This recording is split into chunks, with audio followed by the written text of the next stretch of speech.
प्रियो मूसा को परमेश्वर ने कहा पहाड़ में चढ़ो। उस पहाड़ में चढ़ने से पहले मूसा से परमेश्वर ने क्या कहा, कुछ विषयों को देखेंगे। व्यवस्था विवरण की पुस्तक 31 शुरू के 2 वचन। मूसा ने जाकर ये बातें सब इजरायलियों को सुनाई और उसने उनसे यह भी कहा, आज मैं 120 वर्ष का हूं। प्रियो, ये मूसा का 120वां बर्थडे था, यानी उस दिन मूसा 120 वर्ष का हो गया। 14वां वचन। फिर यहोवा ने मूसा से कहा, तेरे मरने का दिन निकट है। मूसा, तुम शीघ्र ही मरने वाले हो। तुम यहोशू को बुलवाओ और तुम दोनों मिलकर मिलाप वाले तंबू में उपस्थित हो कि मैं उसको आज्ञा दूं। तब मूसा और यहोशू जाकर मिलाप वाले तंबू में उपस्थित हुए। तब यहोवा ने उस तंबू में बादल के खंबे में होकर दर्शन दिया और बादल का खंभा तंबू के द्वार पर ठहर गया। तब यहोवा ने मूसा से कहा, तू तो अपने पुरखाओं के संग सो जाने पर है। प्रियो, मैंने पूछा था आप किस दिन मरने वाले हैं, उस दिन के विषय में आपको मालूम होना अच्छा है या उस मृत्यु के दिन के विषय में बिना जाने ही मर जाना अच्छा है? इन दोनों में किसे आप वोट देंगे कहने से दूसरे को ही वोट देंगे। आप सभी हाथ खड़े करके सहमति दिए, लेकिन मूसा के विषय में ऐसे नहीं हुआ। परमेश्वर ने कहा, मूसा, तुम्हें एक बात बताना है। क्या है प्रभु? तुम मरने वाले हो।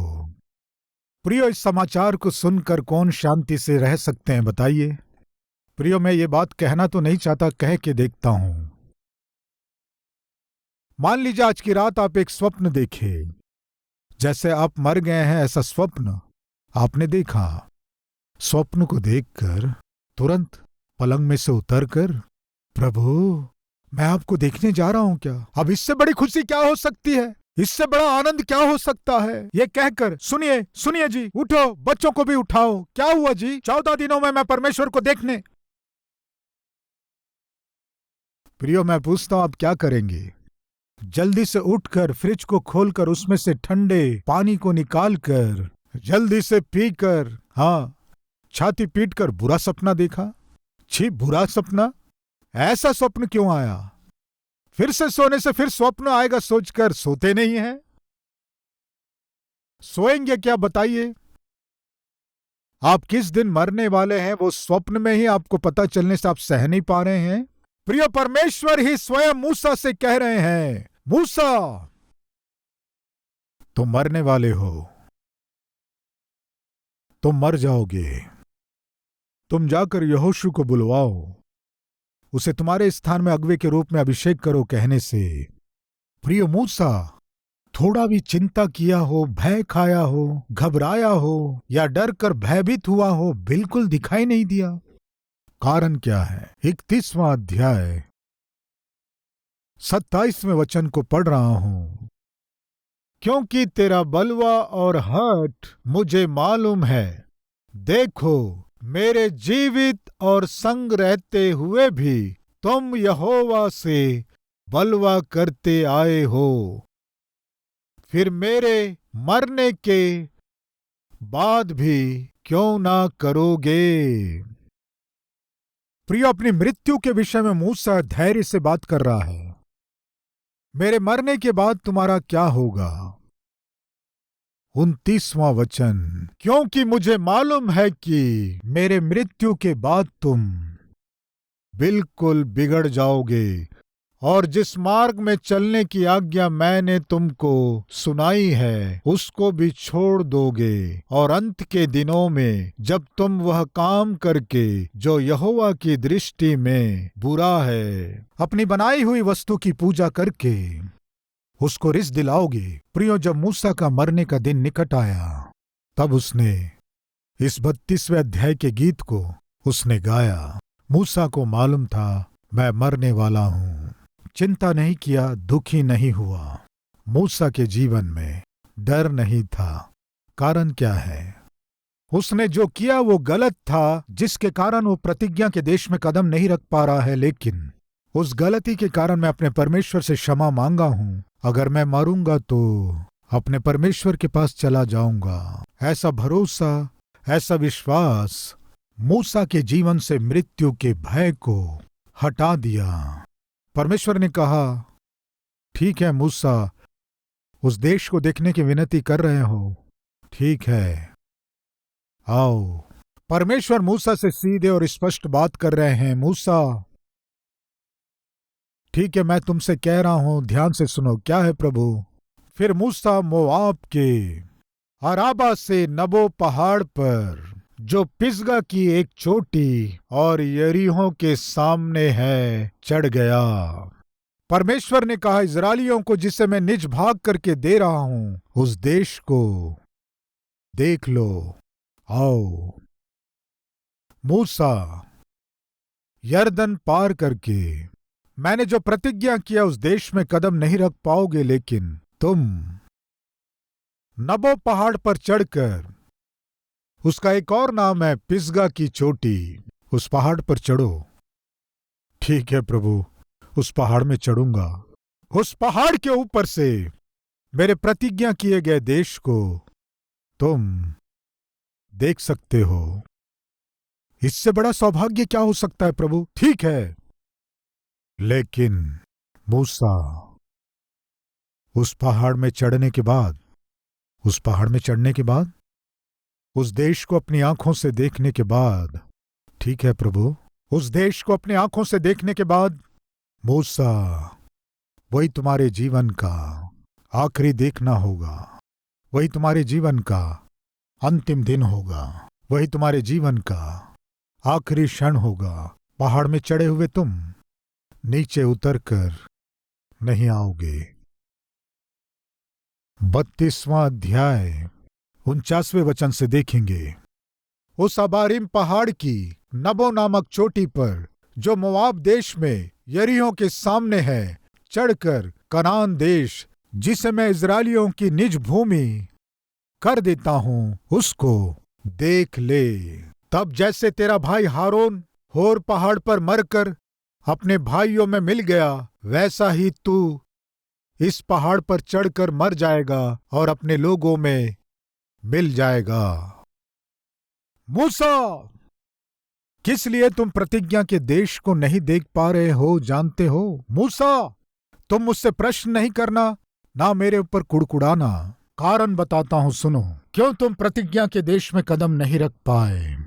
इसका कारण यह है कि सीन जंगल में कादेश के मरीबा नामक सोते पर तुम दोनों ने मेरा अपराध किया, क्योंकि तुमने इस्राएलियों के मध्य में मुझे पवित्र ना ठहराया। मुझे पवित्र ना ठहराया। मूसा, इस दंड का कारण मेरी कठोरता नहीं है मूसा। इस दंड को तुम अपने हाथों से मोल लिए हो मूसा। अपने क्रोध को और आवेश को अधीन नहीं कर पाए, मुंह को अनुशासित नहीं कर पाए। तुम्हें जो नहीं कहना था उसे कहकर मुझसे बलवा किए। इसीलिए मूसा, उस अद्भुत प्रतिज्ञा के देश में कदम नहीं रख पा रहे हो। प्रिय भाइयों और बहनों, प्रियो, जिस मूसा ने परमेश्वर से आमने सामने बात किया, धार्मिकता के साथ, खराई के साथ, ईमानदारी के साथ 39 साल जिस मूसा ने परमेश्वर के पीछे चला, एक दिन उसके आसपास के लोग उसका क्रोध भड़काकर उसे क्रोध दिलाने से वो सह नहीं पाया। जो नहीं कहना था उन्हें कहने से क्या हुआ जानते हैं? परमेश्वर मूसा को दंड दिए बिना नहीं रह पाए। प्रियो, तो फिर आज हमें और भी कितना सावधान रहने की आवश्यकता है। मूसा जैसा व्यक्ति ही जब दंड से नहीं बच पाया, तो हमें और कितना सावधान रहना है और कितना भय भक्ति से रहना है। प्रिय, अपनी मन मर्जी से ना जिए, मन मर्जी से ना बोलें, मन मर्जी से व्यवहार ना करें। जैसे पाए वैसे अपने शरीर को अपवित्र ना करें। जैसे पाए वैसे अपनी आंखों को अपवित्र ना करें। जैसे चाहें वैसे अपने मुंह से अपवित्र बातों को ना निकालें। प्रिय, मूसा से परमेश्वर कह रहे हैं, उस पहाड़ पर तुम चढ़ने जा रहे हो, लेकिन मूसा तुमसे एक बात कहना चाहता हूं। क्या है प्रभु? तुम उतर कर नहीं आओगे। ये तुम्हारी आखिरी मंजिल है, आखिरी स्थान है। पहाड़ पर चढ़ा, पहाड़ के ऊपर चढ़ने से पहले जब उसे मालूम चला कि मैं मरने वाला हूं, मूसा रोया हो, चिंता किया हो, ऐसा हमें दिखाई नहीं देता है। लेकिन क्या लिखा है जानते हैं? पढ़ रहा हूं 52 वचन। इसलिए वह देश जो मैं इस्राएलियों को देता हूं तू अपने सामने देख लेगा, परंतु वहां जाने न पाएगा। जो आशीर्वाद परमेश्वर के जन मूसा ने अपनी मृत्यु से पहले इस्राएलियों को दिया वह यह है। मरने से पहले मूसा में कोई डर नहीं था। मरने से पहले अपने चारों ओर के लोगों को आशीर्वाद दिया और कहा, मैं जानता हूं मैं मरने पर हूं, फिर भी मैं डर नहीं रहा हूं, भय नहीं खा रहा हूं। आशीर्वाद दिया। इस तरह आशीष देने के बाद 34 अध्याय 1 वचन। फिर मूसा मोआब के अराबा से नबो पहाड़ पर जो पिसगा की एक चोटी और यरीहो के सामने है चढ़ गया। प्रिय, मूसा को मालूम था अभी मैं जिस पहाड़ पर चढ़ने जा रहा हूं उस पहाड़ के ऊपर जाने के बाद मैं वापस लौटकर नहीं आऊंगा। लेकिन फिर भी उस पहाड़ पर क्यों चढ़ा? मैं प्रतिज्ञा के देश को अपनी आंखों से देखने जा रहा हूं। मेरे परमेश्वर ने जिसे प्रतिज्ञा किया उसे मैं देखने जा रहा हूं, इसलिए मुझे क्यों डरना है? प्रतिज्ञा किए गए देश को देखने के लिए ही अपने प्राण के विषय में डरे बिना हिम्मत से पहाड़ पर चढ़ गया। फिर मेरे और आपके लिए प्रतिज्ञा किए गए स्वर्ग को जब हम देखने जा रहे हैं तो और कितने हिम्मत से मृत्यु का सामना करना है। एक बार सोचिए, हमसे पहले सारे पवित्र लोग जाकर परमेश्वर के साथ निवास कर रहे हैं तो उस अद्भुत स्वर्ग में हम जाएंगे जब हमें यह मालूम है। प्रिय, तो मैं पूछता हूं, क्या हमें मृत्यु से डरना है? बताइए, मृत्यु से घबराने की आवश्यकता है क्या? बिल्कुल नहीं है प्रियो। उस पहाड़ के ऊपर गया, उसके बाद क्या हुआ? और यहोवा ने उसको दान तक का गिलाद नामक सारा देश और नप्ताली का सारा देश और एप्रेम और मनश्शे का देश और पश्चिम के समुद्र तक का यहूदा का सारा देश और दक्षिण देश और सोअर तक की यरीहो नामक खजूर वाले नगर की तराई, यह सब दिखाया। ये कैसे संभव हुआ कोई नहीं जानता।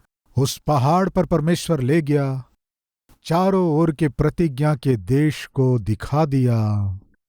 अपनी आंखों से मूसा अपने पितरों के लिए और वैसे ही इस्राएलियों के लिए प्रतिज्ञा किए गए उस प्रतिज्ञा की भूमि को उस पहाड़ के ऊपर से देखा। वही उसके जीवन का अंतिम दिन था। तब यहोवा ने उससे कहा, जिस देश के विषय में मैंने अब्राहम, इसहाक और याकूब से शपथ खाकर कहा था कि मैं इसे तेरे वंश को दूंगा, वह यही है। मैंने इसको तुझे साक्षात दिखला दिया है, परंतु तू पार होकर वहां जाने ना पाएगा। तब यहोवा के कहने के अनुसार उसका दास मूसा वहीं मोआब के देश में मर गया और उसने उसे मोआब के देश में बैतपोर के सामने एक तराई में मिट्टी दी और आज के दिन तक कोई नहीं जानता कि उसकी कब्र कहाँ है। मूसा अपनी मृत्यु के समय 120 वर्ष का था, परंतु ना तो उसकी आंखें धुंधली पड़ी और ना उसका पौरुष घटा था।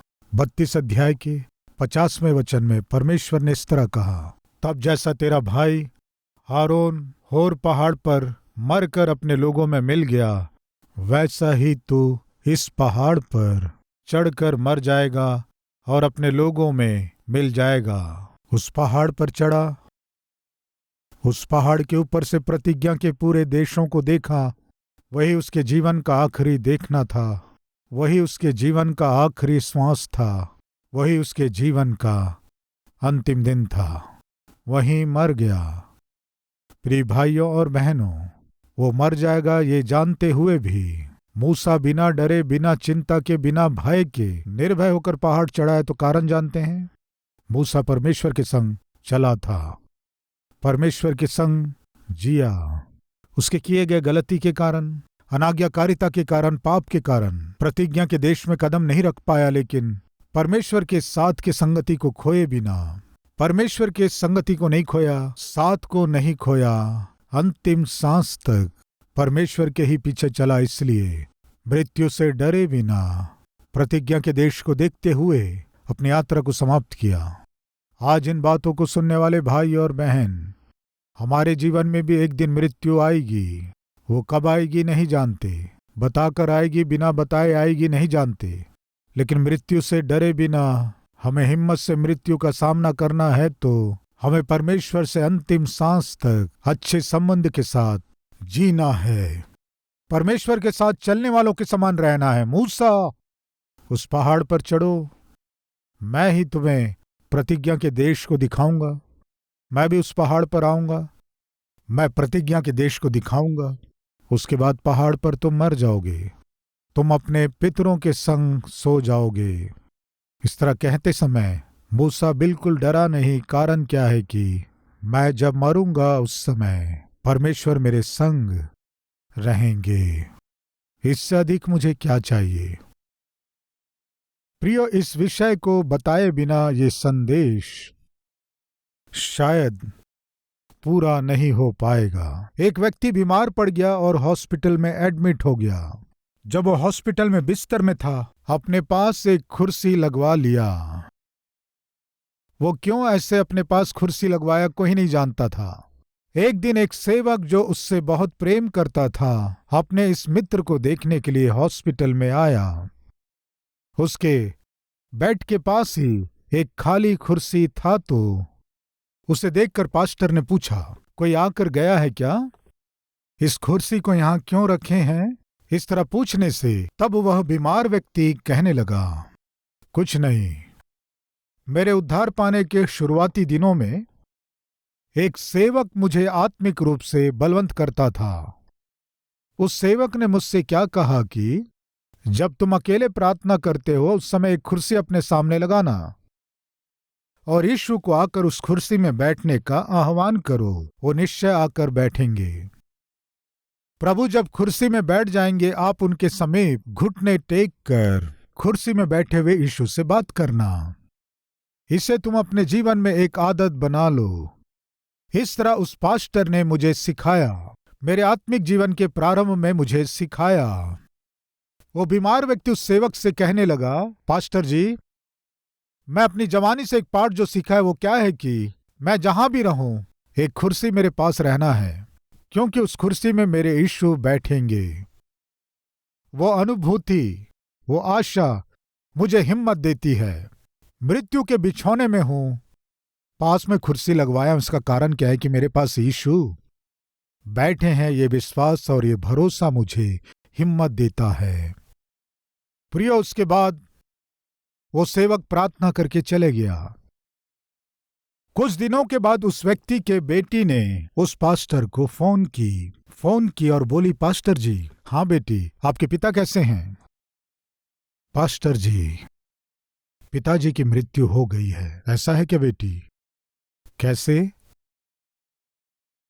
मैं दवाइयां लेने के लिए बाहर गई, जब लौट कर आई तो मेरे पिता मर चुके थे।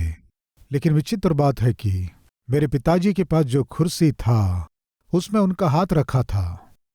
मेरे पिताजी उस कुर्सी में हाथ रख के अपने प्राण छोड़ दिए। पास्टर जी, इस तरह जब वो लड़की बता रही थी तब पास्टर ने कहा, बेटी, आपके पिताजी बाजू के कुर्सी में हाथ रखकर प्राण छोड़े, इसका कारण जानते हैं?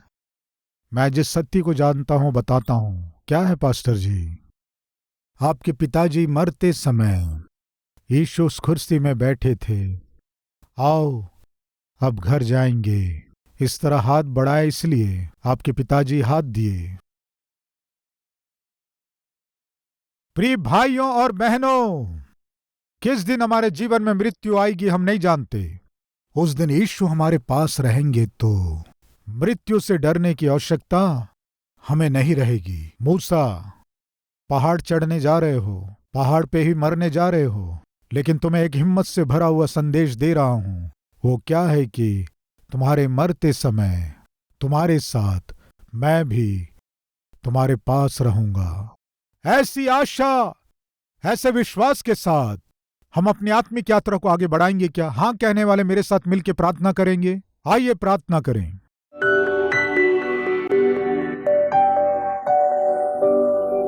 महान पवित्र प्रेमी परमेश्वर पिता, उस पहाड़ पर चढ़ते समय मूसा जानता था कि ये मेरे जीवन का अंतिम दिन है। साक्षात जब प्रतिज्ञा के देश को देख रहा था, वो जानता था ये आखिरी दिन है। वो दिन और वो समय, वो घड़ी उसके लिए आखिरी है, इस बात को वो अच्छी रीति से जानता था। मैं अंत में आ गया हूं, वो जानता था, लेकिन बहुत ही हिम्मत के साथ उस पहाड़ पर चढ़ा है तो वहीं मर जाऊंगा ये जानते हुए भी चढ़ा है। तो मूसा को मालूम था उस पहाड़ के ऊपर मूसा अकेला नहीं रहेगा। पिता, आप भी मूसा के संग रहेंगे। मैं जब अपनी आंखें बंद करूंगा उस समय मेरा परमेश्वर जो मुझसे बहुत प्रेम करता है मेरे संग रहेंगे। ये आशा कितनी अद्भुत है। ये हमें बहुत ही शांति और सुकून को देती है। पिता, ऐसी आशा हम सभी को अंतिम सांस तक अनुग्रहित कीजिए। कब कहाँ मेरी यात्रा, हमारी यात्रा समाप्त होगी नहीं जानते हैं। उस समय हम कहाँ रहेंगे, मैं कहाँ रहूंगा नहीं जानते हैं। पूरे मन से हम प्रार्थना कर रहे हैं। उस दिन आप हमारे संग रहना है पिता। उस दिन आप मेरे पास रहना है पिता, तेरे राज्य में ले जाने के लिए, हमेशा हमेशा के लिए मैं और हम सब आपके साथ रहें। हमें ले जाने के लिए आपको ही आना है पिता, आपको ही हमारे पास रहना है। ऐसा महान अनुग्रह, ऐसी महान धन्यता हमें अनुग्रहित कीजिए। यीशु मसीह के नाम से मांगते हैं पिता, आमीन। प्रिय मित्रों, यदि आप इस संदेश के द्वारा सच में आशीष पाए हैं तो लाइक कीजिए, बहुत से लोगों को शेयर कीजिए और साथ ही साथ एक कमेंट के द्वारा अपने राय को दीजिए। मैं चाहता हूं फिर मिलेंगे, तब तक के लिए शलोम।